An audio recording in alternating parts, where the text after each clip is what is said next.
Dalam perkembangan niaga Islam ke Eropa, Inggris dan Rusia sangat langka untuk memperoleh informasi sejarahnya secara benar. Padahal, di wilayah ini ditemukan mata uang Islam tersebar di Rusia, Finlandia, Swedia, dan Norwegia. Terdapat juga peninggalan mata uang Islam di Inggris, Irlandia, dan Baltik, Skandinavia. Fakta ditemukannya mata uang Islam tersebut sebagai bukti betapa luasnya pengaruh ekonomi perdagangan dan budaya Islam yang terjadi pada abad ke-7 hingga abad ke-11 Masehi di benua barat.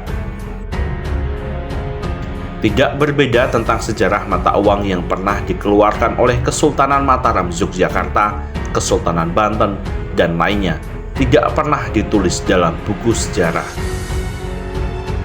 Peran aktif wirausahawan Nusantara tidak tertuturkan sama sekali dalam dunia perniagaan internasional. Padahal, rempah-rempah yang diperdagangkan di pasar Eropa dihasilkan dari Nusantara, Indonesia. Rempah-rempah itu juga merupakan komoditi perniagaan yang sangat penting dalam dunia niaga saat itu. Dampaknya, tempat dan jalan menuju pusat rempah-rempah dirahasiakan. Pengaruhnya, nama-nama kepulauan di Nusantara menjadi tidak disebutkan dalam penulisan sejarahnya. Barangkali hal ini pula yang mengakibatkan Barat belum memahami betapa luasnya Nusantara Indonesia. Mereka hanya memahami nama wilayah India dan Cina. Apa yang sebenarnya yang disebut dengan India, Barat tidak juga mengetahuinya. Dampaknya, dalam pandangan Barat, terdapat banyak wilayah yang disebut dengan nama India. Gambar kiri Damar Wulan dan kanan Lurah Semar sebagai Ponokawan Pandawa yang mulai tampil pada tengah malam.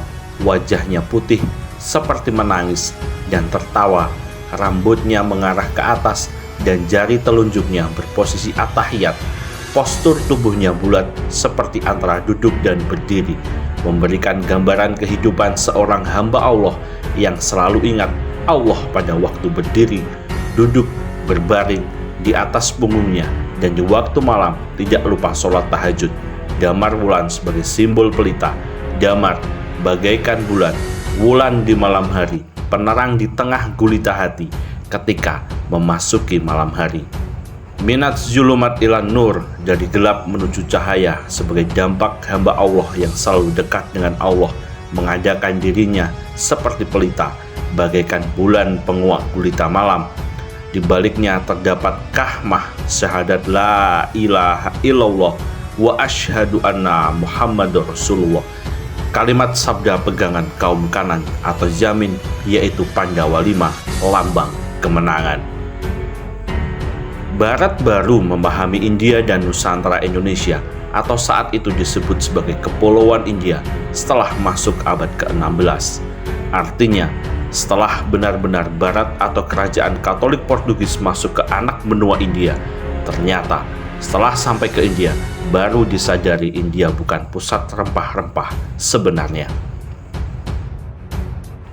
Barat masih merasa perlu melanjutkan penguasaan wilayah menuju ke Nusantara Indonesia sebagai wilayah penghasil rempah-rempah sebenarnya. Dikuasainya Malaka 1511 sebagai pusat pasar Islam di Asia Tenggara yang menyuplai kebutuhan rempah-rempah dan berbagai komoditi produk Asia, India, dan Cina untuk dipasarkan ke pasar-pasar Timur Tengah dan Eropa. Setelah itu, Kerajaan Katolik Portugis masih juga mencoba meluaskan wilayah penjajahannya dengan mendekati Kesultanan Tidore, Kesultanan Ternate, dan Kesultanan Ambon. Hal ini terjadi sebagai dampak dari realitas India, bukan negara penghasil rempah-rempah yang dicarinya.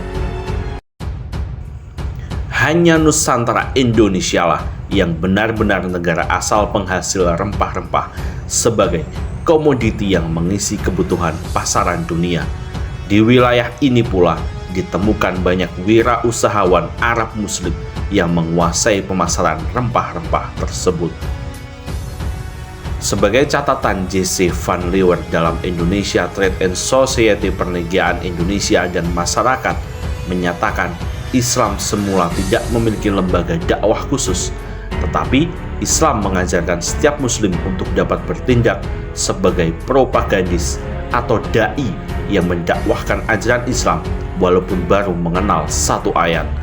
Oleh karena itu, wirausahawan Arab Muslim dan wirausahawan pribumi Muslim menjadikan pasar-pasar di Nusantara Indonesia sebagai medan penyampaian ajaran Islam.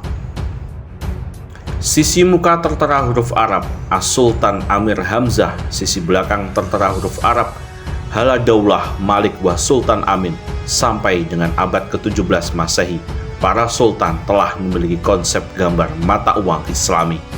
Bandingkan setelah proklamasi 17 Agustus 45, walaupun Menteri Keuangan dan Direktur Bank Indonesia seorang Muslim tidak pernah melahirkan gambar mata uang dengan gambar masjid atau prasasti Islami lainnya.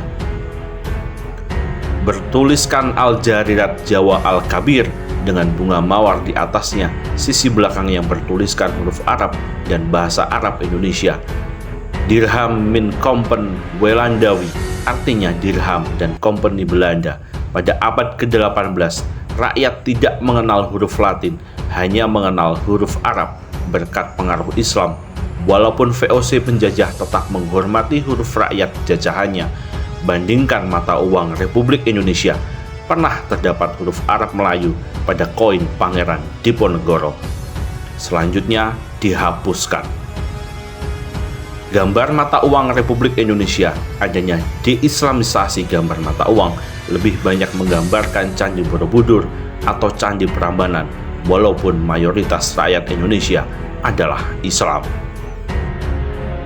Pada umumnya, sejarah Barat sangat tahu tentang Yunani dan Romawi. Seolah-olah mereka tidak mau tahu dari mana pasar Yunani dan Romawi memperoleh komoditi produk negara-negara Asia dan Timur Tengah. Sepertinya dengan sengaja mereka tidak mau menyebutkan peranan niaga Arabia. Mereka hanya memfokuskan perhatiannya ke India dan Cina.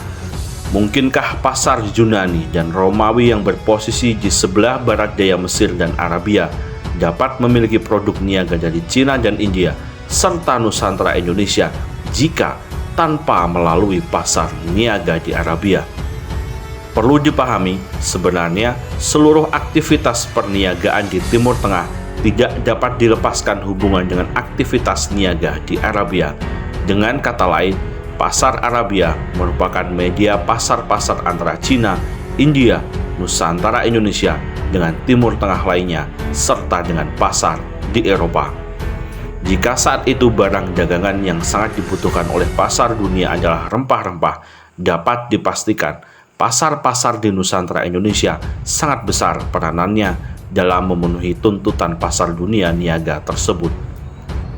Oleh karena itu, melalui peran-peran pasar ini, agama Islam masuk dan berkembang ke Nusantara.